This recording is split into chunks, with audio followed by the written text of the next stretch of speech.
Hola a todos y a todas. El plan de este audio es cubrir el texto de Dworkin que yo les había asignado para esta semana.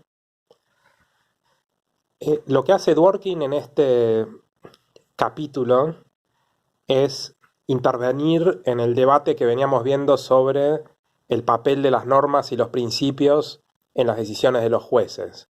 O sea, en el debate que hay entre escepticismo, formalismo y positivismo, que yo les mencioné en el audio anterior, en la tercera parte de Hart.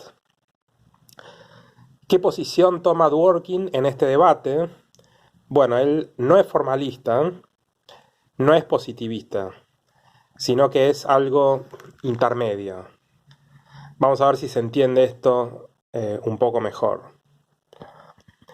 En primer lugar, Dworkin empieza por definir y explicar el positivismo tipo Hart, ¿no? Que es un filósofo positivista. Y él da su propia definición de positivismo, que es bastante parecida a la definición que el mismo Hart da y que otros textos también dan, según la cual el derecho en una comunidad es un conjunto de normas que se pueden usar de cierta manera para resolver ciertos conflictos. Y podemos identificarlos tratando de ver cómo se originaron. Es decir, podemos identificar al conjunto de normas tratando de ver cómo se originaron. El derecho se agota en estas normas. Esto quiere decir que nada que queda comprendido fuera de las normas puede ser considerado derecho. Esto ya lo había dicho yo otras veces, por ejemplo, cuando hablé del juicio imaginario que plantea Carlos Nino. Recuerden que en ese momento habíamos dicho que en defensa de los jerarcas nazis, un positivista podría decir que, bueno, los jerarcas nazis estaban ajustando el derecho de la sociedad en la que ellos vivían y por lo tanto no habían hecho nada incorrecto. Por eso también decían que nada que quede comprendido fuera del derecho puede ser considerado eh, derecho.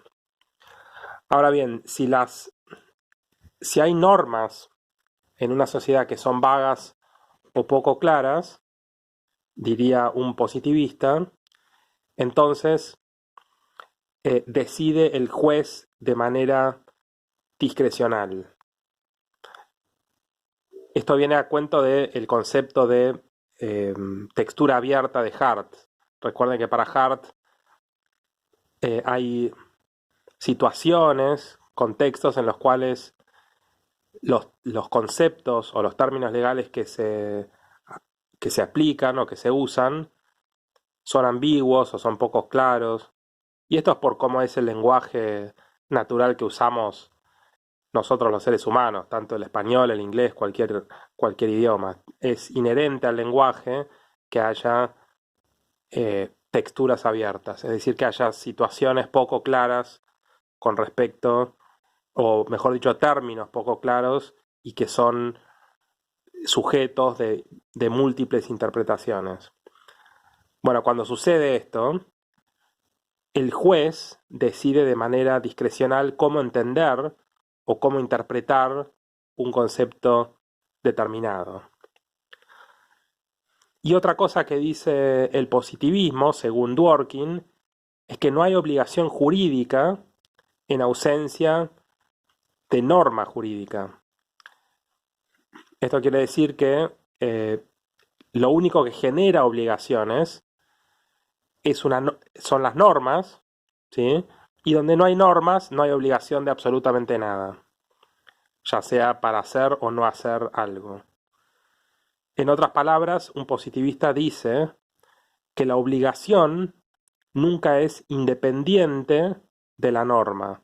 La norma es la única instancia o la única dimensión, por decirlo así, que genera una obligación. Bueno, esta es la definición de positivismo que da Dworkin, pero Dworkin ataca al positivismo o a esta versión de positivismo, que es la que defiende Hart, y de ahí que empieza el famoso debate Dworkin-Hart. Es un debate que se estudia en muchas universidades del mundo, el debate Dworkin-Hart. ¿Qué es lo que no le gusta a Dworkin de Hart? Bueno, lo que no le gusta, básicamente, es que pasa por alto, dice Dworkin, el hecho de que hay ciertos estándares que él llama principios que están más allá de las normas. ¿Sí? O sea, hay ciertos, digamos, eh, estándares o demandas morales o obligaciones que existen y que no son exactamente o precisamente normas, son diferentes a las normas y sin embargo generan también, junto con las normas, obligaciones. Dworkin dice que Hart directamente no identifica o no se da cuenta o quizás omite la existencia de estos principios o estándares. ¿Y cuáles son estos estándares que no son normas y que también generan obligaciones? Yo les puedo dar ejemplos, que es lo que hace Dworkin. Uno sería la equidad, otro sería algún objetivo social de desarrollo, otro sería los derechos humanos. Y también son un ejemplo de principios, por ejemplo, el siguiente, o de principios o de estándares. Por ejemplo, el siguiente. Quien opta por no leer un contrato antes de firmarlo, no puede evadir sus consecuencias. ¿Sí? Esto es una especie de, digamos, pongámosle así, regla o requisito general que está dando vuelta o que muchos dan por sentado, que es que si uno firma un contrato tiene que atenerse a lo que firmó, y si uno no leyó el contrato se jorobó porque uno firmó ese contrato. Otro ejemplo posible sería: nadie puede beneficiarse del propio delito. Si alguien comete un delito y se beneficia de ese delito, entonces está cometiendo una falta grave. Otro ejemplo posible sería: los consumidores deben ser protegidos de abuso. Y finalmente, otro ejemplo posible sería: hay libertad de contratación, queriendo decir con esto que las partes que firman un contrato, puede ser cualquier tipo de contrato, un contrato de alquiler, un contrato laboral, un contrato por algún servicio, etcétera.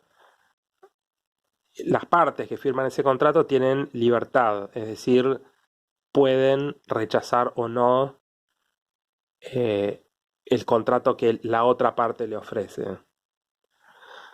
Bueno, estos 4 ejemplos que di, ¿sí? Es el de que quien opta por no leer un contrato no puede evadir sus consecuencias, nadie puede beneficiarse del propio delito, etc.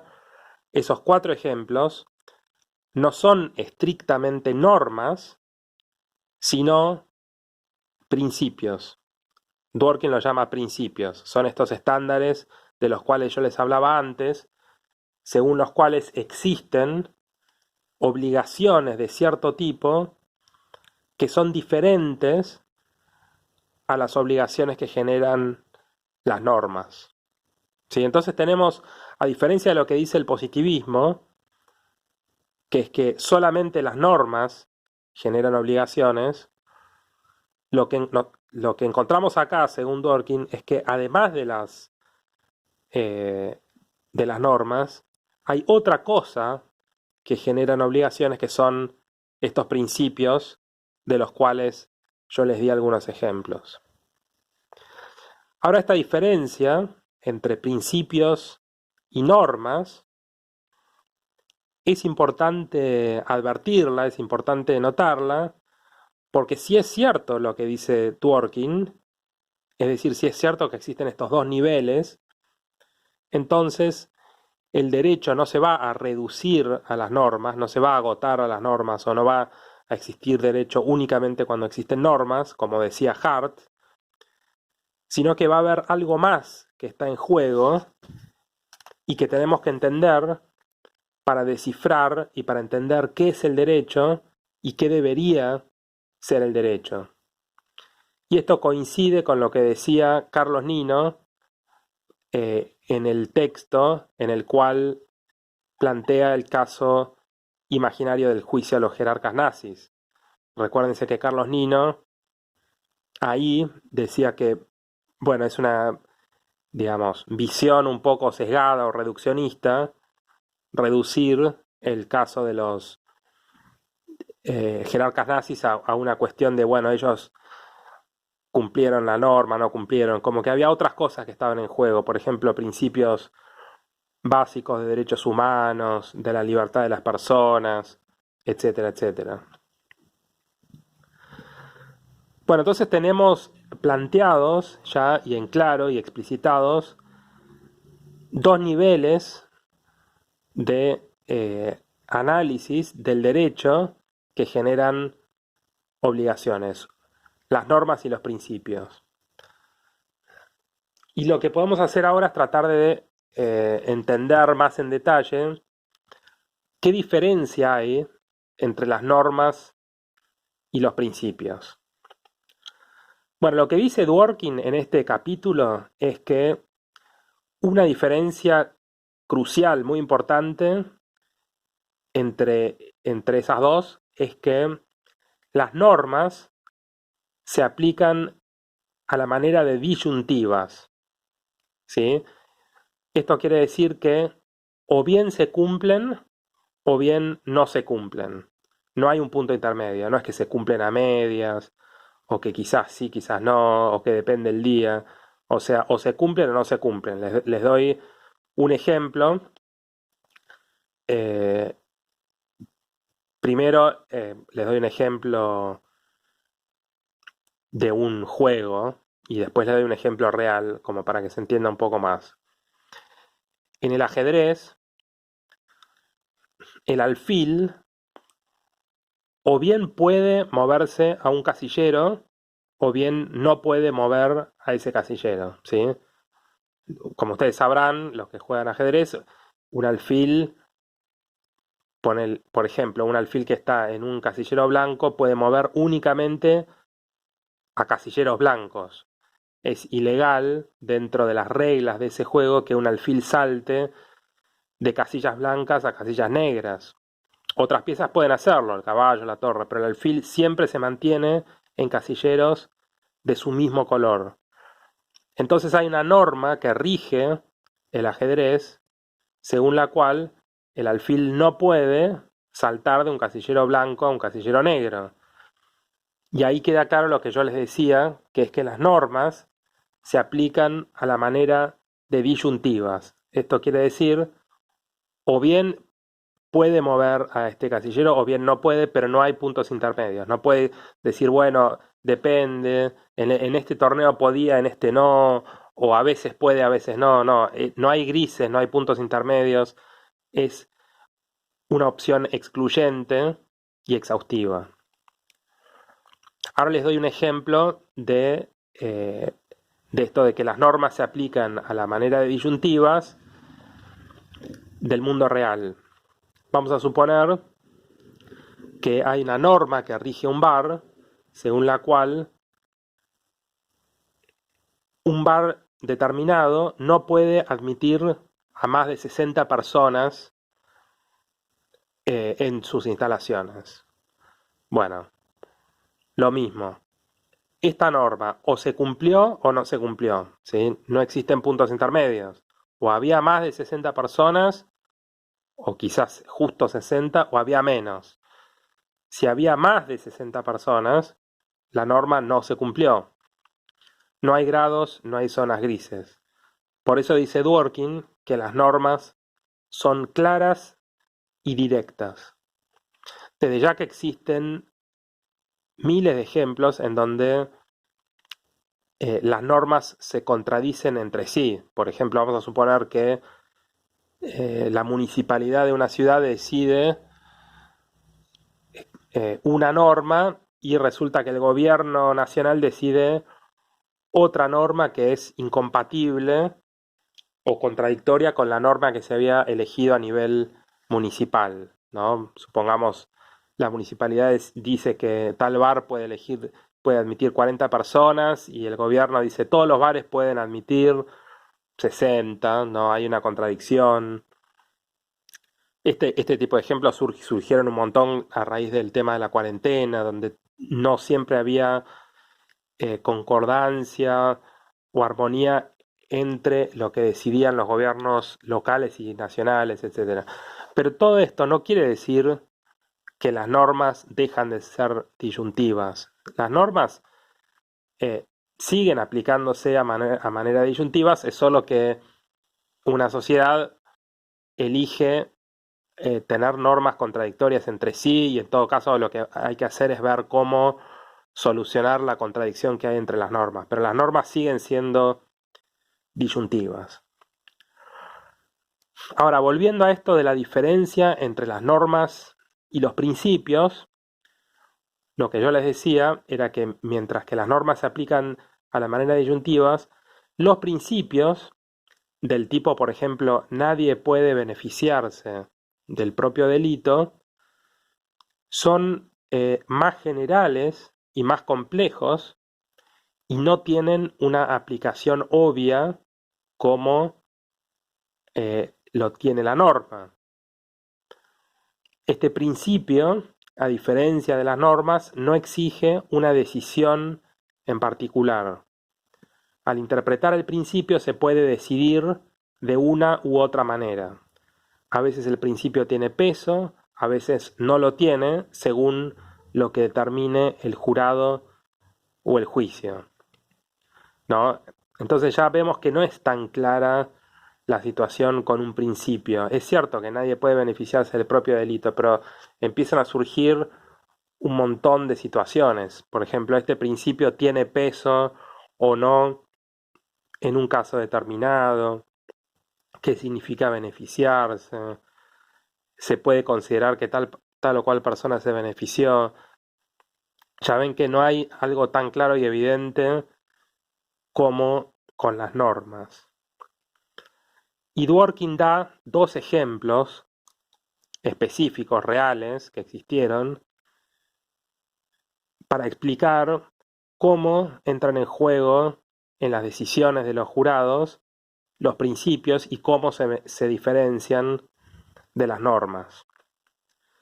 El primer ejemplo que Dworkin da es el ejemplo Riggs versus Palmer y el segundo ejemplo que da es el caso Henningsen versus Bloomfield Motors. Son casos que se dieron en el sistema legal estadounidense.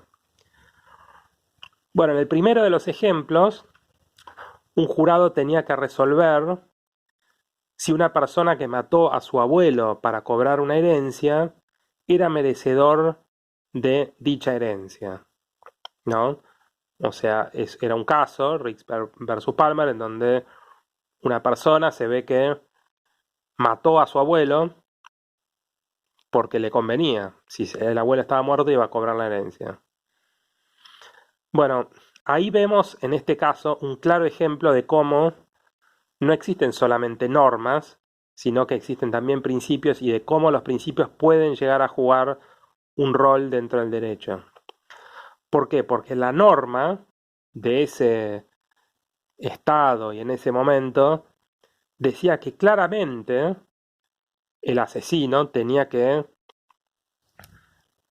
cobrar la herencia, por el simple hecho de que cuando se muere un familiar directo, uno es heredero y cobra la herencia. Sin embargo, el jurado y los jueces, o el juez, tuvieron en cuenta, además de lo que decía la norma, el principio de que nadie puede beneficiarse de un delito. Y tuvieron en cuenta ese principio y decidieron que esa persona no cobre la herencia. Ahora fíjense que el principio no tiene un carácter tan claro y directo como tiene la norma. ¿Por qué? Porque quizás el jurado podría no haber tenido en cuenta ese principio, o quizás podrían haber dicho, bueno, pero este principio lo tenemos en cuenta, pero también tenemos en cuenta otros principios, como por ejemplo, no sé, imaginemos que el asesino tenía una situación económica muy mala, extrema, y entonces mató por necesidad. En fin, varios principios posibles que podrían haberse tenido en cuenta, lo cual marca una diferencia clara con la norma. Pero a Dworkin le interesa mostrar que esta visión positivista de que el derecho se agota en la norma es un poco sesgada, es un poco reduccionista. Bueno, pasemos al segundo ejemplo, que es el caso Henningsen versus Bloomfield Motors. En este caso lo que sucedió es que una empresa que fabricaba automóviles, la empresa Bloomfield, empezó a venderle autos a la gente que estaban defectuosos, ¿no? Algo fallaba en esos, en esos autos. Y el tribunal tenía que decidir si una empresa que fabrica automóviles, en este caso Bloomfield, tenía que limitar su responsabilidad a reparar partes defectuosas, o si además tenía que hacerse cargo de pagar los costos de los accidentes que genera, ¿no? Es un dilema, son dos cosas diferentes. Si la empresa tiene que pagar, arreglar únicamente, no sé, los frenos que hizo mal, o si además tiene que pagarle a las víctimas de los que sufrieron por el hecho de que los frenos no andaban. En el segundo de los casos, la demanda o el monto de dinero involucrado es muchísimo mayor. Bueno, la norma, la regla, dice que es lo primero, que tienen que únicamente hacerse cargo de las partes defectuosas. Pero hay principios que avalan la segunda de las opciones, ¿sí? Esos principios son, por ejemplo, que los fabricantes de autos tienen una obligación especial hacia sus clientes, a diferencia de una obligación general. Bueno, ustedes pueden ver en el texto por su cuenta qué es exactamente esto de obligación especial versus obligación general, pero bueno, el punto es que alguien podría invocar este principio de que los fabricantes de autos tenían una obligación más general o más abarcativa de hacerse cargo de todos los daños en los cuales ellos habían sido responsables. Entonces, a través de estos dos ejemplos queda en clara la diferencia entre normas y principios. Y hay una segunda diferencia importante entre normas y principios, que es que a veces los principios entran en conflicto entre sí. Esto quiere decir que se contradicen entre sí. A veces un principio dice blanco y otro principio dice negro, ¿sí? Los dos son principios válidos, los dos son principios que merecen ser tenidos en cuenta, pero entran en conflicto entre sí. Fíjense que esto con las normas no sucede, ¿no? No hay normas que entren en conflicto entre sí. No existe una norma que diga el alfil puede mover únicamente por casillas blancas y otra norma que diga que puede mover por blancas y negras. No se puede. No hay diferencia conceptual o lógica posible, o mejor dicho, no hay contradicción lógica o conceptual posible entre las dos, pero sí la hay en el caso de los principios. Y acá tengo un tercer ejemplo que muestra esto. Vamos a suponer el principio de la política de protección de los consumidores con la libertad de contratación, ¿no? Vamos a suponer que la empresa, una empresa de celulares, por ejemplo, Claro, que es la empresa que uso yo, eh, me hace firmar un contrato para que yo me abone a los servicios de ellos, y en la letra chica del contrato, chiquitito, ¿no? Abajo, tan chiquitito que ni siquiera con un telescopio se ve, y además escrito en una jerga legal y técnica que no la entiende ni siquiera un juez de la Corte Suprema. En esa letra chiquita me dicen que yo tengo que abonarme al servicio de ellos, o mejor dicho, que al momento de firmar ese contrato quedo comprometido con ellos por 5 años a pagar el 10% de mi sueldo, ¿no? Un disparate, vamos a suponer, es un disparate. Bueno, uno firma inocentemente y resulta que queda enganchado por 5 años con ellos. Bueno, la norma es una cosa, pero si un juez decide acerca de esta situación en un reclamo hipotético que yo le haga, puede llegar a tener en cuenta dos principios posibles que entran en conflicto entre sí.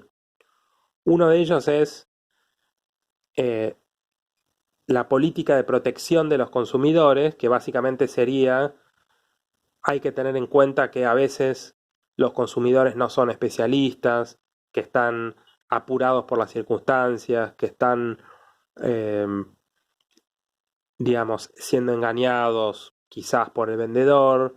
Entonces, de acuerdo con ese principio, yo como usuario de Claro no tengo que pagar nada con ellos, o puedo salirme del plan cuando yo quiera. Y de acuerdo con otro principio posible que yo les mencioné antes, eh, yo tengo que hacerme cargo, y ese principio sería que hay libertad de contratación, ¿no? Recuerden que según ese principio uno tiene que hacerse cargo de lo que firma, y si uno no leyó la letra chica, se joroba.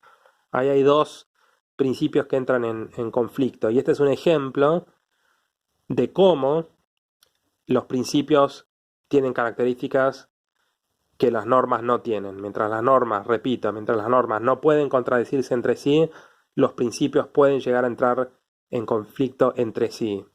Y es el juez el que decide, en última instancia, cómo resolver el conflicto. El juez tiene que tener en cuenta no solo la norma, sino también los principios y cómo resolverlo. Bueno, entonces una vez que comprendemos lo que es un principio, y una vez que entendemos la diferencia entre principios y normas, nos damos cuenta, dice Dworkin, y esto sería una especie de conclusión parcial de su capítulo, nos damos cuenta de que los positivistas tienen un enfoque demasiado acotado y demasiado parcial, y que el derecho no se agota en las normas, sino que es mucho más, o bastante más, que el derecho y las normas. Bueno, con este audio espero que haya quedado en claro la posición de Dworkin y la crítica que le hace a Hart. Les mando un saludo. Adiós.